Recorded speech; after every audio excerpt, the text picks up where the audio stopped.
Ellie était furieuse. Elle voulait déchirer, jeter et briser la vaisselle, en particulier celle que ses parents lui avaient offerte pour son mariage avec Nathan. Un service exquis produit par une célèbre manufacture de porcelaine n'était pas du tout malheureux. Et de préférence des soucoupes et des tasses avec un filet de cobalt reconnaissable sur la tête d'un mari infidèle et de sa maîtresse. Eh bien, laissons mourir la porcelaine fine, laissons souffrir l'homme de la rue inconstant et vil. C'est ce qu'il devrait faire. Même si Ellie doit en répondre. Même envers elle-même, trahie par l'homme qu'elle aimait, il n'y avait pas de pitié. L'âme était remplie de ressentiment, de colère et d'un désir de se venger de son mari, qui, comme il s'avère, non seulement l'a trompée, mais a également voulu l'éliminer. Pour lui, une femme aimante n'était qu'un obstacle gênant sur le chemin de la richesse. Cette Angela est aussi bonne, elle est prête à se faire complice du crime pour aider son amant à atteindre un objectif malhonnête. Un mélange brûlant d'émotions a poussé Ellie à des actions téméraires. Mais la femme au reste de prudence se rend compte qu'elle ne peut pas se laisser aller à ses émotions. Son accès de colère signifierait la victoire de ce sale traître de Nathan et de sa sale camarade de lit, Angela. Pour permettre sa propre défaite, Ellie ne pouvait pas se permettre d'être vaincue. Il y a un quart d'heure, j'étais parfaitement heureuse. Et maintenant, tout a tellement changé dans ma vie que j'en ai le vertige. Mon mari a une maîtresse. Elle l'a personnellement engagée, a toujours été satisfaite d'elle en tant qu'employée et lui a même permis d'évoluer dans sa carrière. Quand Angela s'est plainte que sa santé déclinait en cuisine et qu'elle a dit qu'elle allait chercher un emploi dans un bureau, elle lui a offert un emploi de comptable. Oui, tu n'es pas un bon juge de caractère, s'est grondé mentalement la femme. Elle-même avait récemment entendu de ses propres oreilles, tant son mari discute insidieusement et froidement avec sa maîtresse d'un plan pour éliminer sa femme. Lui, si rusé et judicieux, veut que les forces de l'ordre n'aient aucune question à lui poser à cause de la mort prématurée de sa femme. Et Angela donne des conseils. Elle veut débarrasser son amant de sa femme légitime. Bon, d'accord, elle veut arranger les choses pour qu'elle puisse maximiser ses gains avec peu ou pas d'effort. Ouais, tant pis pour son diplôme de droit. Pour autant que je sache, Nathan ne s'est jamais occupé d'une affaire criminelle. Mais je ne peux pas dire que je le connaisse. Comment pourrais-je supposer qu'en compagnie de sa maîtresse, mon mari oserait m'éliminer? D'ailleurs, qui sait quelles sont ses relations et ses connaissances? Il est tout à fait possible que ces méchantes personnes parviennent à monter toute l'affaire pour qu'elle, Ellie, aille dans la tombe et qu'ils vivent heureux jusqu'à la fin des temps. Oui, ce sont de dangereux ennemis. C'est pourquoi nous ne pouvons pas montrer à ces vils individus que leur plan est connu. Sinon, ils agiront encore plus secrètement ou accéléreront la réalisation d'un plan ignoble. Il faut garder son calme pour démasquer les traîtres sans possibilité de s'en sortir. Les amants doivent subir le châtiment qu'ils méritent pour la mesquinerie qu'ils ont si soigneusement préparée. D'autant plus que le prix de leur réussite sera sa vie, son appartement et, marginalement mais déjà, une affaire rentable. La voiture n'est qu'un joli bonus. C'est vrai qu'on dit que l'appétit vient avec le repas. Nathan, gourmand, ne pense pas au divorce, car il signifie un partage inévitable des biens. Cependant, il ne veut pas partager non plus l'entreprise, qui a été fondée par elle seule. Bien sûr, on ne peut pas nier qu'ils l'ont développée et menée à la prospérité ensemble. Mais il veut prendre dans ses mains ce qui n'a rien à voir avec lui. Il y a 3 ans, quand j'ai épousé Nathan, j'ai cru qu'il m'aimait plus que la vie. C'est du moins ce qu'il disait. Et aujourd'hui, par hasard, j'ai découvert que ce n'était pas le cas. Nathan n'a pas besoin de moi en vie, et je suis même dangereuse.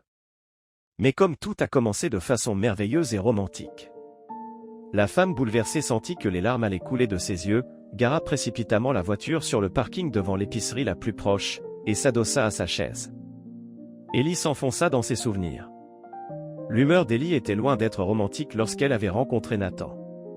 Elle était occupée à ouvrir son propre magasin de cuisine, où elle comptait préparer des pâtisseries à partir de recettes maison. Bien sûr, c'était beaucoup plus compliqué que d'utiliser une franchise déjà promue. Mais c'était la boulangerie originale qu'elle prévoyait d'organiser avec son amie d'enfance Jane. Leur relation amicale et confiante s'était développée au lycée et, bien qu'elles aient fréquenté des universités différentes, leur amitié était restée pratiquement inchangée. C'est surprenant, mais Ellie, romantique et souvent dans les nuages, n'irritait pas Jane, directe et pragmatique, et ses conseils sérieux permettaient souvent d'éviter les ennuis. Le tandem de ces filles si dissemblables était parfait. Et dans le café, les rôles ont été distribués bien avant l'ouverture. Jane, qui exerçait la profession de comptable, était prête à s'occuper de toutes les questions d'argent, parce qu'elle les connaissait, et, même en surprenant son amie par son amour et son attention, elle partageait sa joie lorsque les opérations de débit et de crédit étaient menées à bien. Ellie, qui avait suivi une formation de pâtissier juste au moment de la création de l'entreprise, avait déjà eu quelques années pour travailler dans une institution tout à fait décente et apprendre de nombreuses nuances précieuses, sur lesquelles rien n'avait été dit par les professeurs à l'université. Avec l'enregistrement de la société et le capital initial, les filles ont été beaucoup aidées par leurs parents. Mais elles ont également mis le maximum d'argent de leur côté. Mais c'était encore difficile. Loin d'être stupide, Ellie a vite compris que l'expérience n'était manifestement pas suffisante. Il était beaucoup plus facile d'être une employée que de tout gérer seule. Mais il n'y avait nulle part où reculer, et les filles se sont efforcées d'atteindre leur objectif. Voiture. Mais ce serait égoïste vis-à-vis de ceux qui voudraient rentrer confortablement chez eux par ce temps.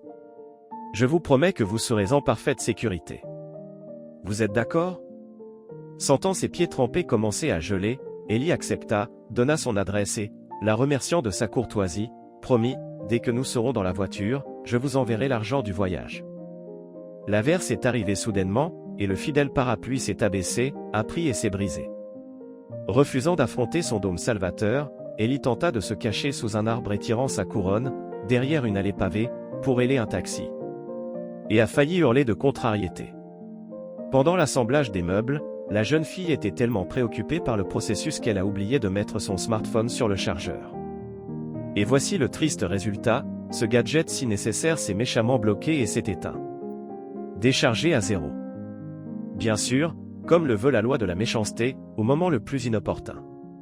Ellie dut se dépêcher de rejoindre l'arrêt de bus, sentant les fils froids de la pluie qui n'avaient rien de printanier, ce qui la fit frissonner. Et puis l'eau s'est arrêtée de pleuvoir sur elle depuis le ciel. Il s'avéra qu'un inconnu l'avait abritée sous son parapluie. S'installant à côté d'elle et faisant les 100 pas au rythme de la jeune fille, l'homme lui proposa, « Ma fille, bien sûr, tu es probablement déjà trempée, mais laisse-moi quand même te protéger. » Ellie est un peu déconcertée, mais ne refuse pas l'aide. Après tout, il y avait d'autres visiteurs pressés dans le parc, et ce n'était pas du tout effrayant. De plus, l'étranger s'était comporté de manière adéquate et n'avait rien proposé de répréhensible ou d'indécent. Ensemble, ils atteignirent l'arrêt des transports publics. De nombreux concurrents potentiels se pressaient sous l'auvent. Des navettes passaient et le tramway était tellement rempli de passagers que seuls quelques chanceux parmi les plus actifs parvenaient à se faufiler dans les wagons.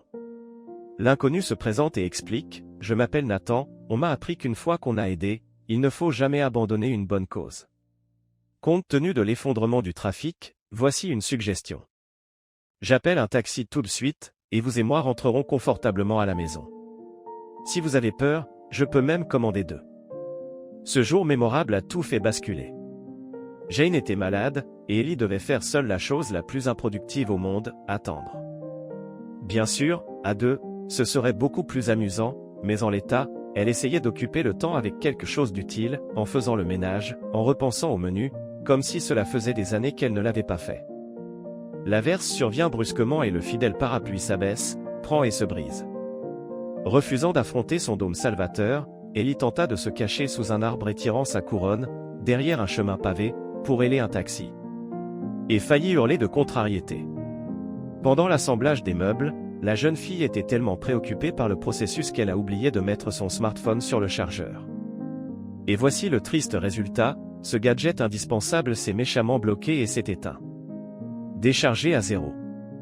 Bien sûr, comme le veut la loi de la méchanceté, au moment le plus inopportun.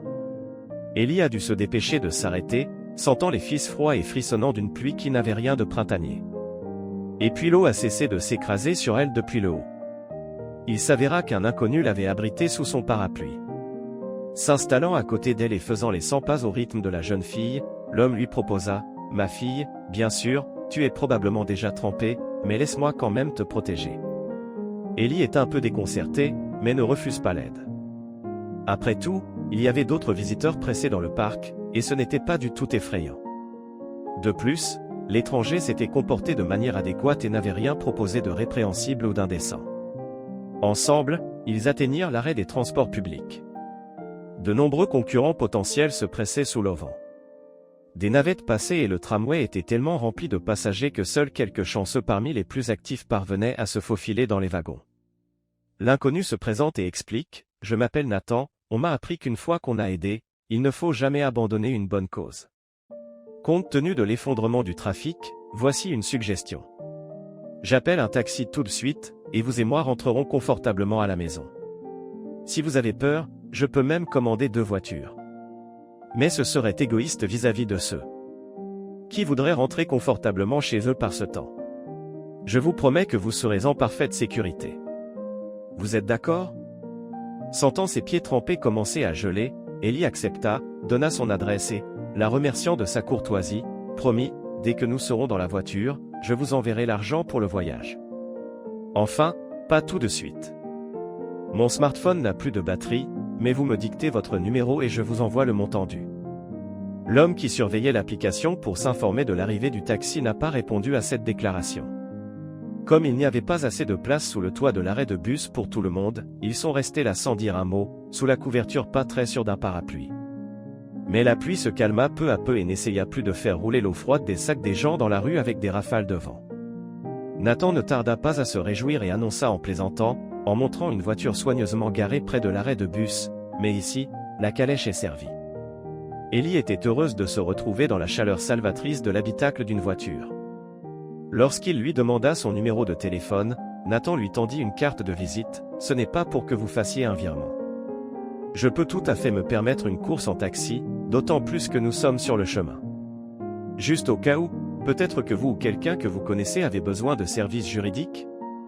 Appelez-moi, j'en serai ravi. » Sortant de la voiture devant chez elle, Ellie remercia à nouveau l'homme qui lui était venu en aide à l'improviste, « Merci encore. » Dès que l'idée de transférer de l'argent lui traverse l'esprit, Ellie s'empresse d'envoyer l'argent à Nathan. Mais bientôt, un SMS l'informe que la totalité de la somme lui a été retournée. Le message contenait également le texte suivant, « Enchanté de t'avoir rencontré. » Après réflexion, Ellie décida d'envoyer à son sauveur de la pluie une invitation au café après son ouverture, en précisant que l'aimable homme pourrait goûter à n'importe quelle spécialité aux frais de l'établissement. Cette option semblait être la plus acceptable. Finalement, la jeune fille s'alluma et s'assoupit.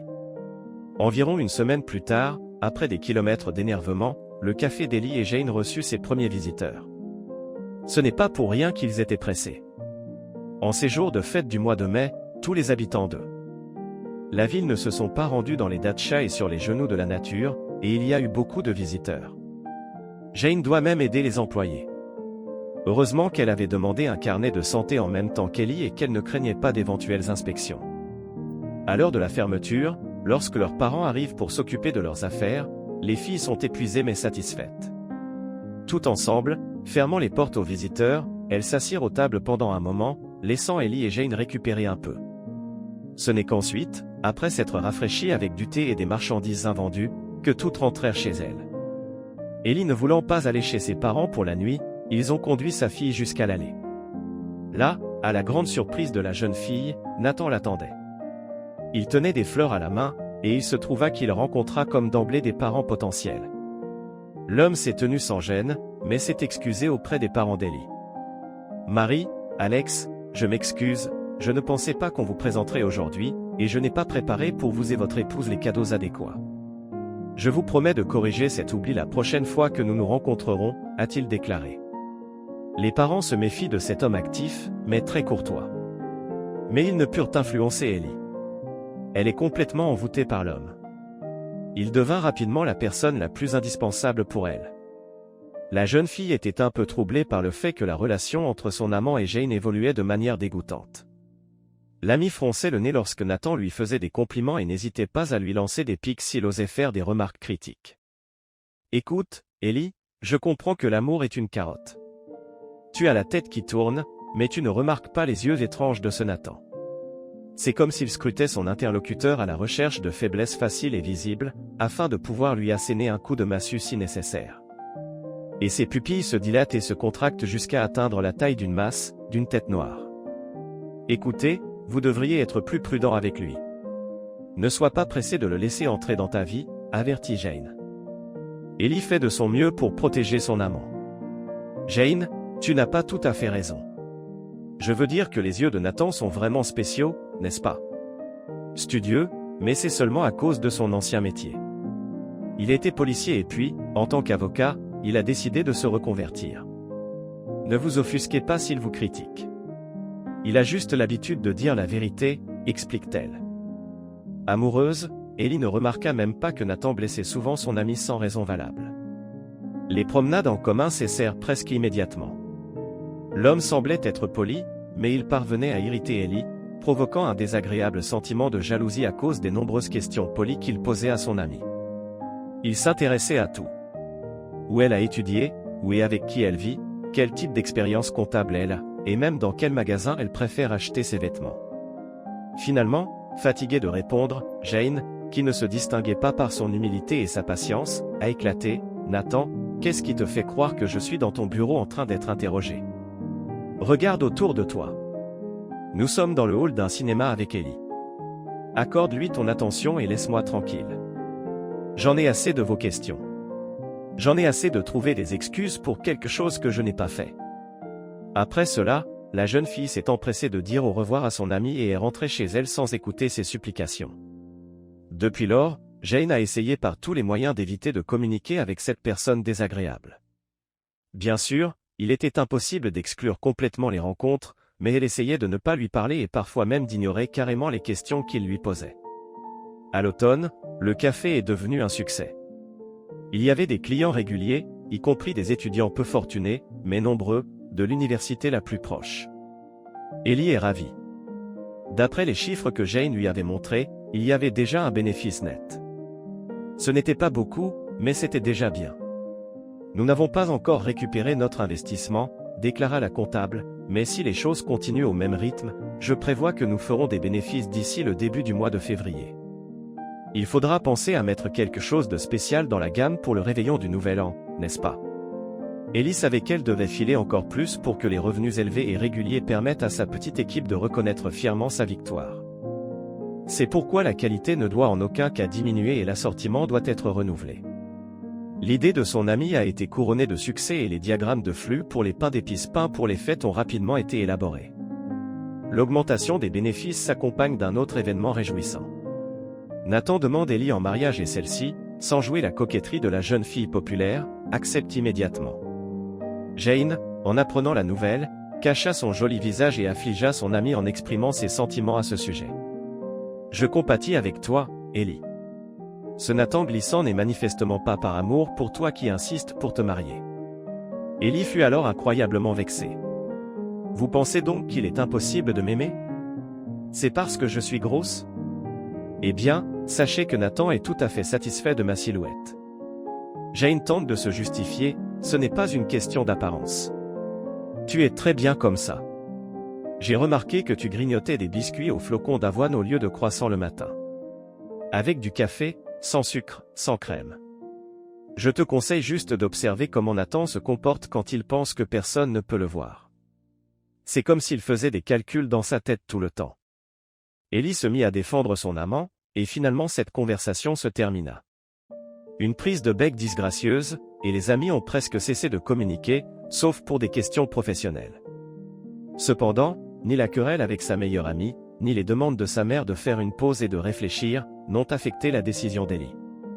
Elle aperçut les doutes concernant le marié comme une insulte à sa personne. La jeune fille s'était prise de lui et l'a épousé. La seule chose pour laquelle elle s'est opposée à son fiancé est son désir de conclure un contrat de mariage.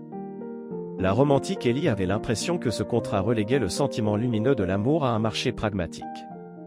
Nathan n'insista pas, mais à sa demande, l'argent du cadeau fut utilisé pour acheter une voiture familiale. Ellie n'était pas gênée par le fait qu'elle n'avait pas de permis de conduire à l'époque, et la voiture devint la propriété exclusive de son mari.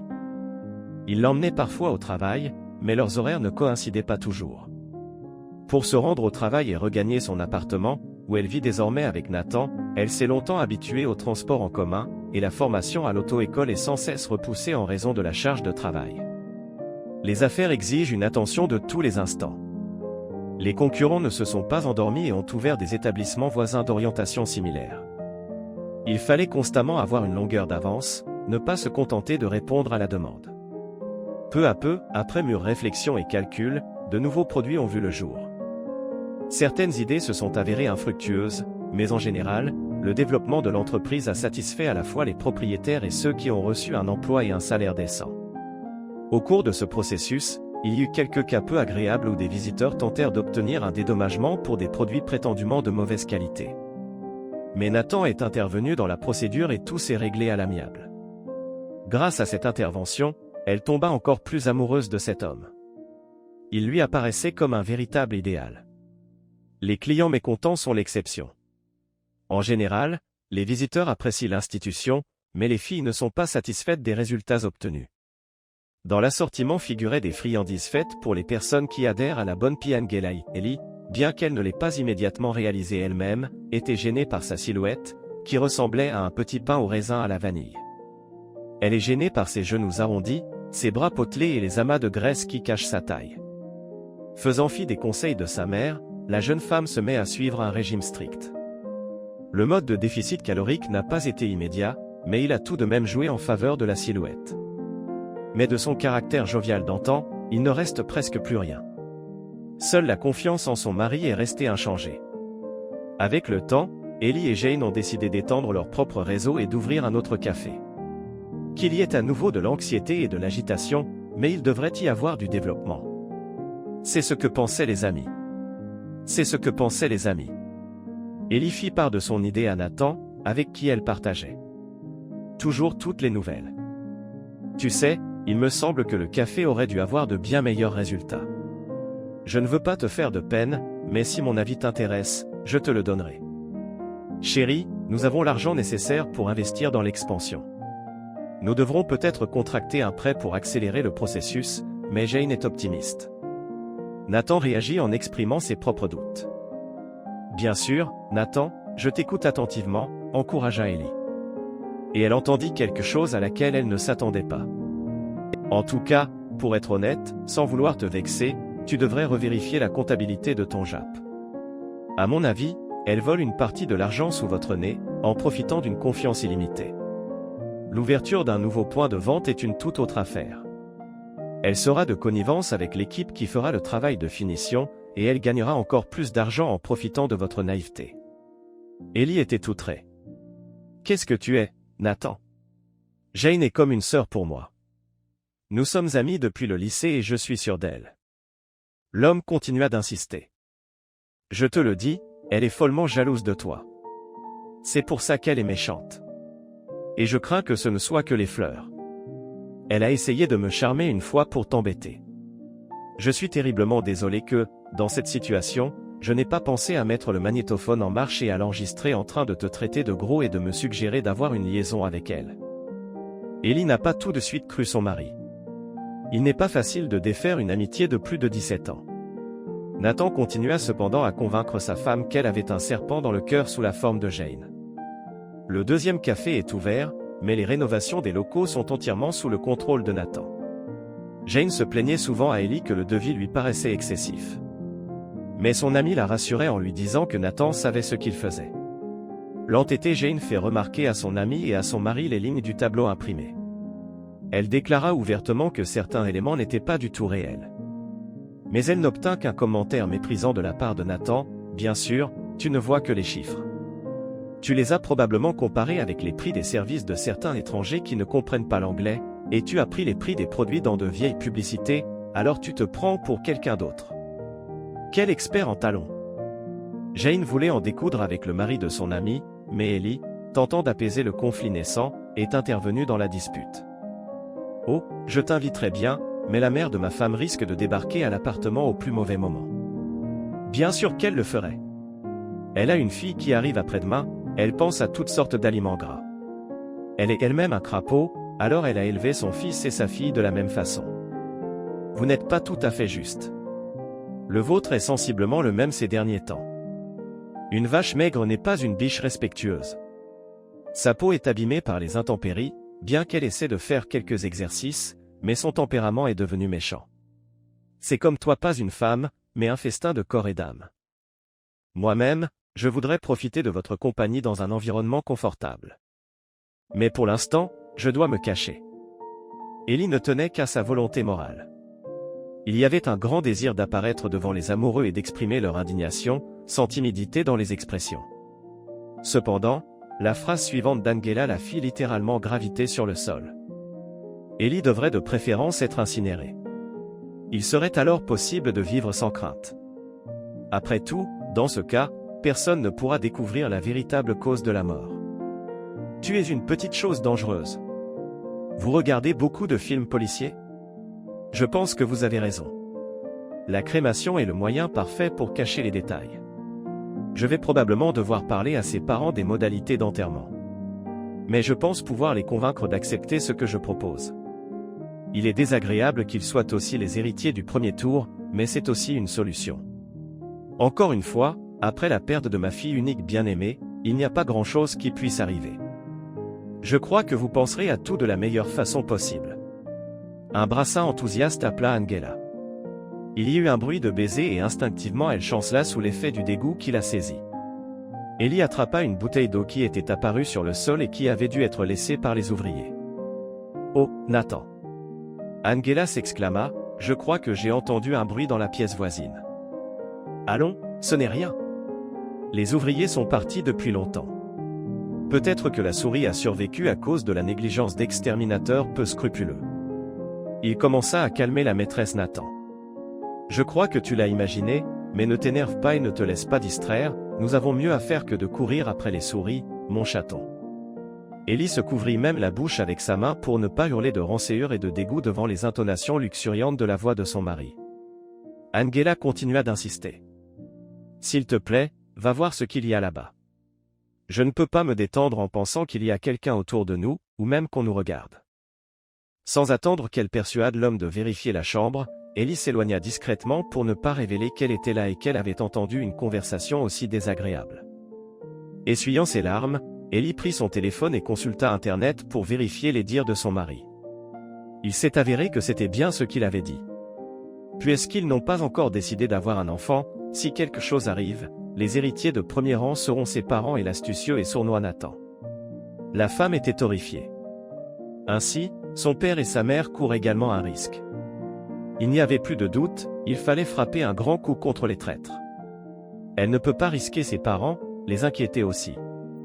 Impossible de rentrer chez elle et de prétendre à son mari qu'il lui manquait, qu'elle était contente de le voir et que tout était toujours pareil entre eux.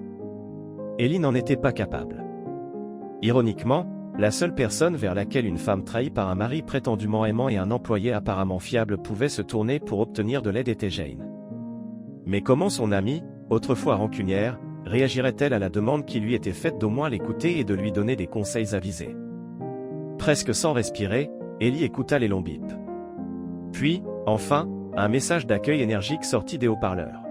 « Bonjour. Jane, s'il te plaît, pardonne-moi pour tout. Tu avais tout à fait raison. Je suis dans une telle situation que j'ai peur. Terriblement effrayé. S'il vous plaît, rencontrons-nous. Je ne peux pas tout vous dire au téléphone. » Que Jane ait pardonné à son amie ou qu'elle ait jubilé. Ellie s'en moque.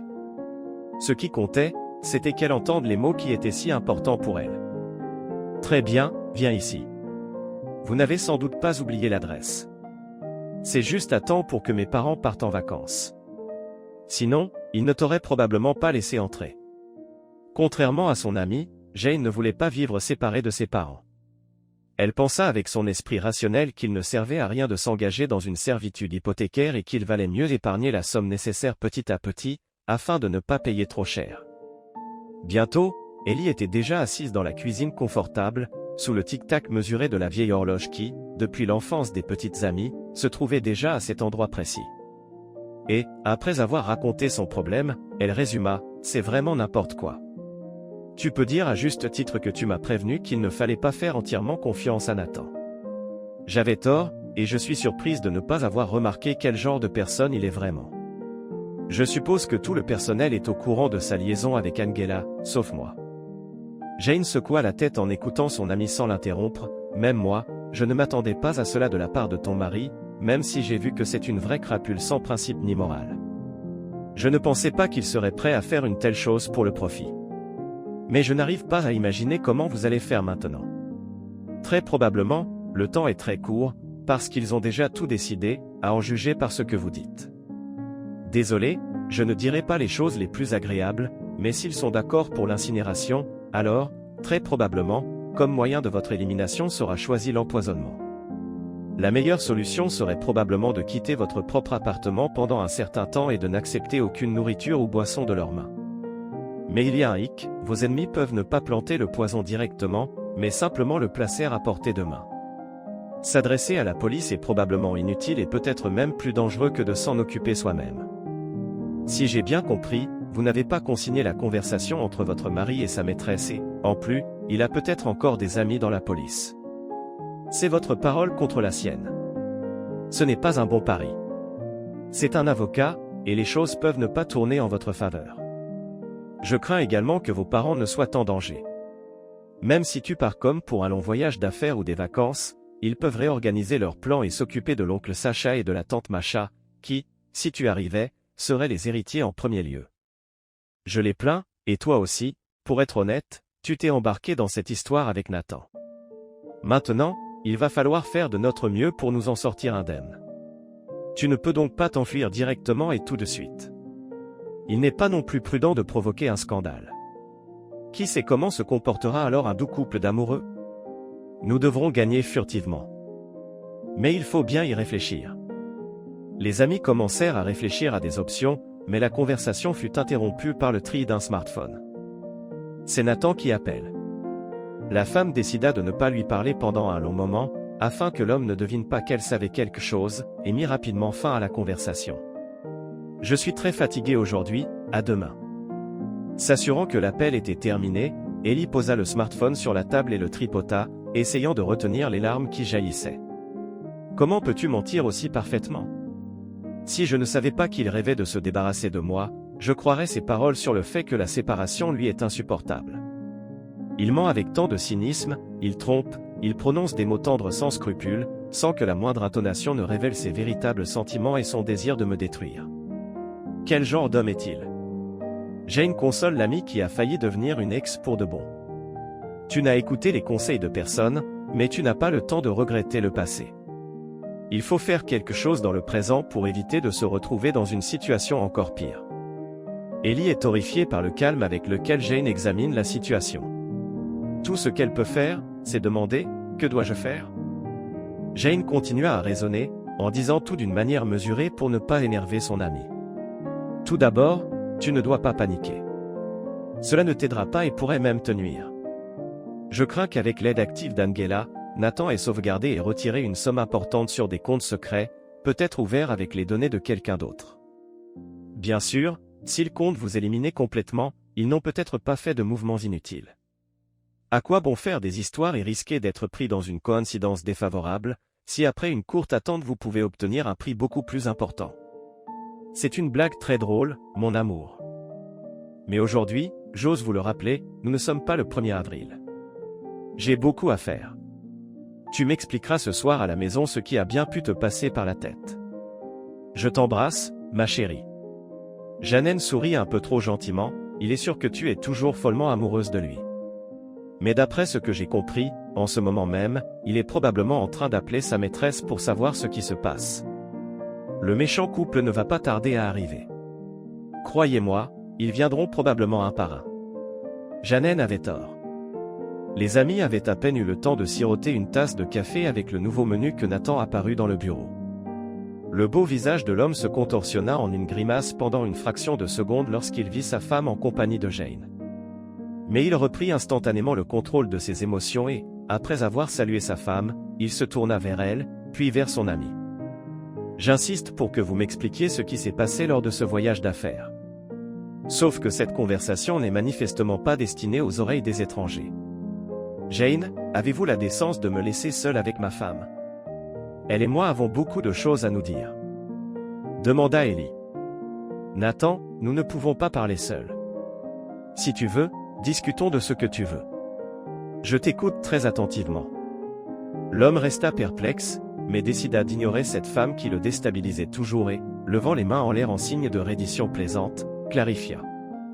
C'est quoi cette malheureuse blague sur le divorce? Ellie parle calmement, bien qu'elles doivent serrer les poings au point de blanchir. Non, Nathan, je ne plaisante pas du tout. Nous sommes en train de divorcer, et c'est déjà fait. Je ne veux pas en dire les raisons à voix haute. D'ailleurs, tu les connais très bien. Dis-moi, à quelle heure tu peux venir chercher tes affaires? Nathan n'allait pas abandonner sans se battre, et Ellie, en entendant sa conversation avec sa maîtresse, comprit pourquoi il ne lui suffisait pas d'obtenir ce qu'il aurait obtenu dans un divorce équitable. Il voulait prendre une part plus importante et plus savoureuse de la tarte familiale. Cette comparaison, involontairement évoquée, a aidé la femme à écouter son mari infidèle, même avec un minimum d'humour. Ellie, je ne comprends rien. Je ne peux que deviner que Jane est impliquée dans toute cette situation. Bien-aimé, si mon opinion t'intéresse, une telle ingérence dans des affaires purement familiales est hors de question. Soudain, l'épouse s'est même amusée. Ouah! Mon chéri! Et moi qui pensais que tu pouvais me traiter de vache maigre en face. La consternation lue dans le regard de son mari donne confiance à la femme, qui poursuit.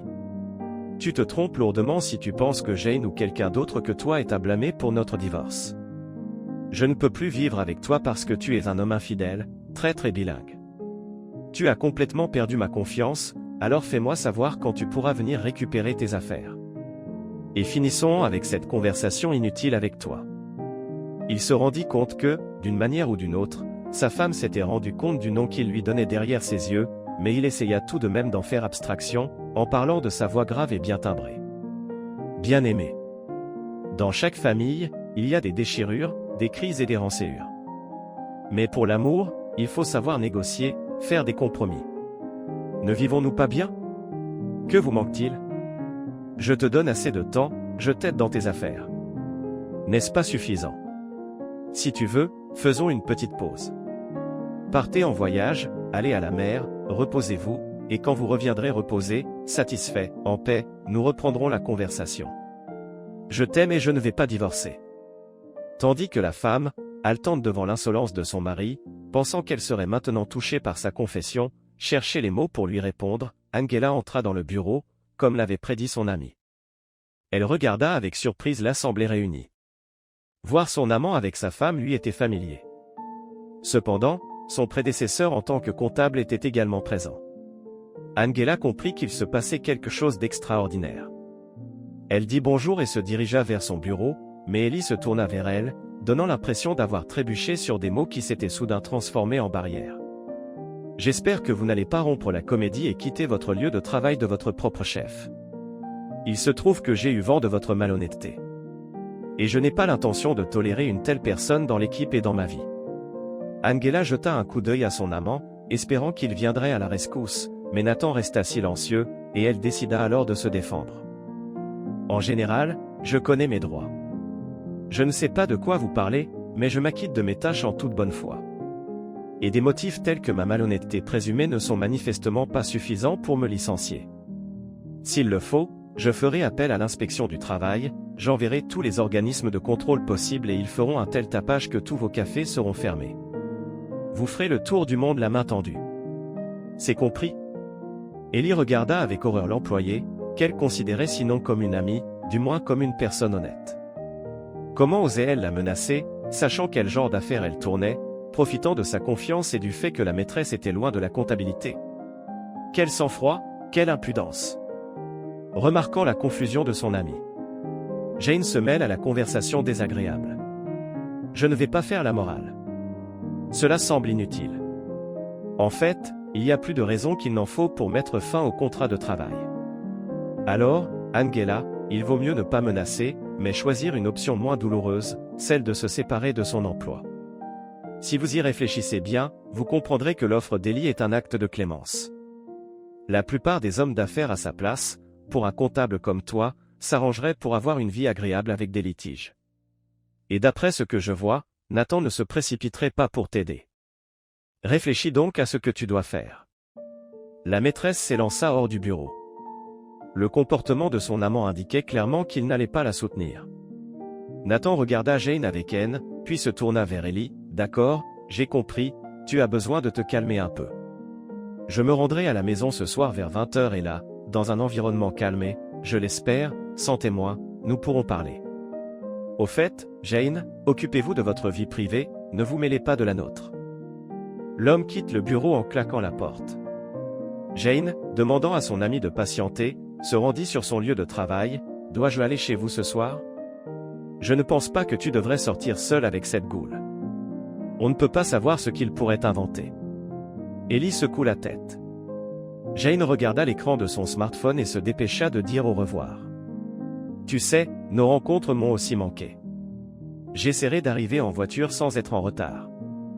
J'ai peur que Nathan ne veuille pas récupérer ses affaires tranquillement. Si ça ne te dérange pas, j'amènerai Michael. Tu te souviens de lui ? Elle se souvenait certainement très bien de ce camarade de classe qui avait toujours essayé de la courtiser, mais qui échouait à chaque fois. Honnêtement, je n'avais pas réalisé qu'il était en ville. Je pensais qu'il partait. De toute façon, bien sûr, viens, on fera une petite réunion, et mes parents seront contents. En plus, ça mettra tout le monde d'humeur différente. Michael sait toujours se faire discret et être le centre indispensable de toute entreprise. Je me demande toujours pourquoi tu le tiens à distance, pour être honnête. Jeannette répondit à la question et, satisfaite que ses pensées aient été au moins un peu détournées de ses problèmes, se dépêcha de partir. Elle était en effet presque en retard au travail.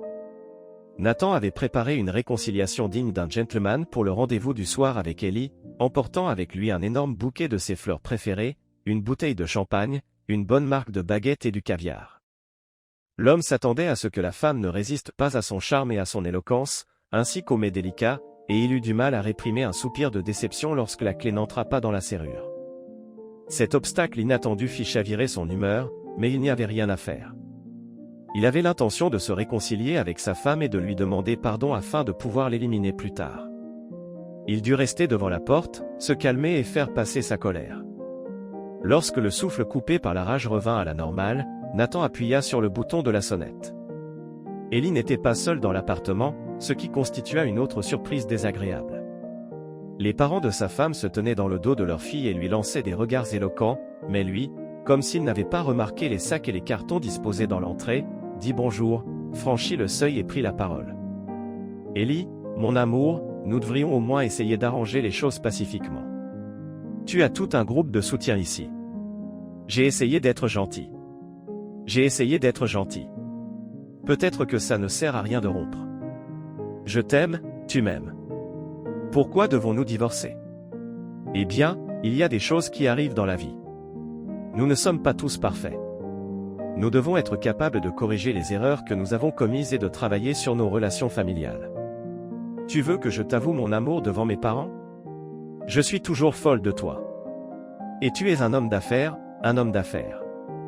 Alors j'ai fait une erreur. C'était une erreur.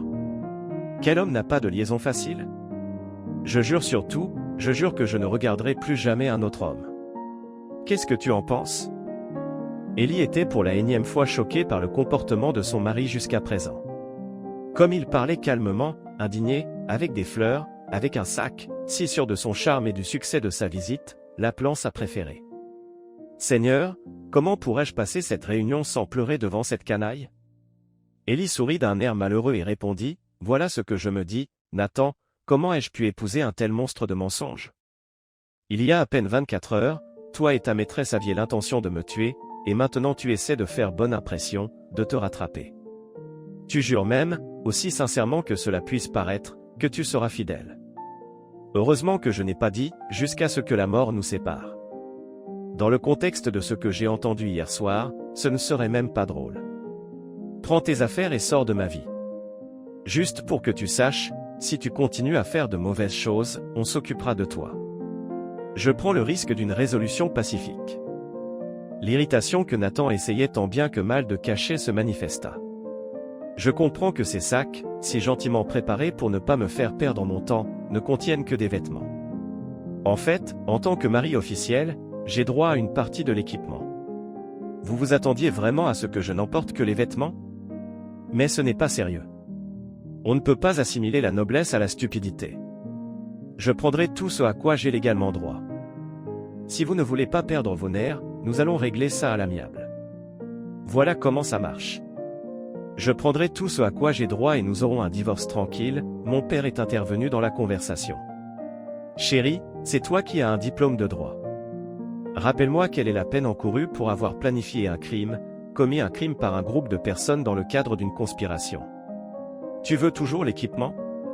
Pourquoi en auriez-vous besoin en prison, pouvez-vous me le dire? Pendant que son gendre réfléchit à la réponse à donner, l'accusation est plus que sérieuse.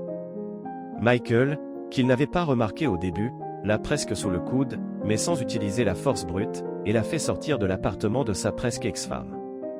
Les sacs ont également été retrouvés dans la cage d'escalier. Ellie sortit séparément un coffret offert par sa belle-mère lors du mariage, puis retourna en courant dans la pièce et sortit un sac solide contenant une console de jeu, qu'elle avait offerte à son mari autrefois adoré. Tenez. Il y a aussi des disques dans le sac, amusez-vous bien. Mais n'essaie même pas de reprendre contact avec moi. C'est fini. Je sais qu'il est stupide de compter sur votre pudeur, mais ne me dérangez plus. Assez pour le bien de tout ce qui était bon, brillant et joyeux entre nous. Ne téléphonez plus. Nathan ne répondit rien et, prenant brusquement, presque en les arrachant des mains d'Ellie, les objets qui lui étaient chers, il se retourna et se dirigea vers l'ascenseur. Oui, en allant rencontrer sa femme, il s'attendait à un résultat bien différent. Pendant la journée, lorsqu'Ellie avait prononcé des épithètes peu flatteuses à son égard, il avait espéré que quelqu'un du personnel avait signalé à la femme les mots offensants qui figuraient dans son adresse. Maintenant, c'était clair, la femme avait découvert le plan insidieux visant à l'éliminer. Angela avait eu raison de s'inquiéter de ce bruit étrange. J'aurais dû aller voir ce qui se passait hier. Peut-être que la situation aurait tourné en sa faveur. Il ne lui restait plus qu'à porter ses bagages et à se rendre chez sa maîtresse. Les personnes restées dans l'appartement étaient de bonne humeur. Marie, Nathan et Alex, l'un après l'autre, proposèrent « Reste un peu avec nous, Ellie, jusqu'à ce que tout se calme. Et maintenant, venons tous chez nous.